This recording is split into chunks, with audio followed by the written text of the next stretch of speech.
5ই August ঘটার পরে আমি খুব সুস্পষ্টভাবে বলেছি, জামাত যদি সঠিক পথে চলে, 54 বছর আগের কথা বাদ দিয়ে যদি তারা বাংলাদেশের মানুষের কাছে যদি বলে যে আমাদের পূর্বপুরুষরা যা করে গেছে সেগুলো আমরা সব ভুলে গেছি, আমরা নতুনভাবে আমরা রাজনীতি করব, এমন তারা যদি শরিয়া রাজনীতি করে, তাতেও আমার সেলিউট। কিন্তু ভোট পেয়ে তাদেরকে ক্ষমতা দখল করতে হবে, এই কথাটা আমি বারবার। কিন্তু যেদিন আমি দেখলাম জামাত বলেছে যে যারা অস্ত্র হাতে যুদ্ধ করেছিলাম মুক্তিযোদ্ধা, একেবারে পত্রিকায় লেখা তাদের শিবির বলেছে এবং তারা সমর্থন করেছে, তারা মাপ চাও। এবং যেদিন জামাত বলেছে যে 71 সনের মুক্তিযুদ্ধ ছিল ভাইয়ে ভাইয়ে গন্ডগোল এবং এইটা একটা চক্রান্তকারী দেশ এই গন্ডগোলটা লাগাইছে, সেই দিন থেকে আমি মুক্তিযোদ্ধা হিসাবে আমার পবিত্র দায়িত্ব মনে করছি জামাতের এই মুক্তিযুদ্ধ বিরোধী কথার বিরুদ্ধে নীতিকে অবস্থানে নেওয়া।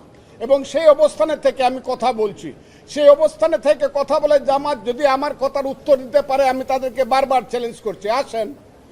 আমি তো আমিরকেও চ্যালেঞ্জ করছি, আসেন আপনারা বসি, আপনারা কোন মুক্তিযুদ্ধের ব্যাপারে কি বলতে চান। আমি এই ব্যাপারে কোনো কম্প্রোমাইজ করব না, মুক্তিযুদ্ধের ব্যাপারে আমি কোনো কম্প্রোমাইজ করব না। আমি যেভাবে বুঝি সেইভাবে কথা বলবো।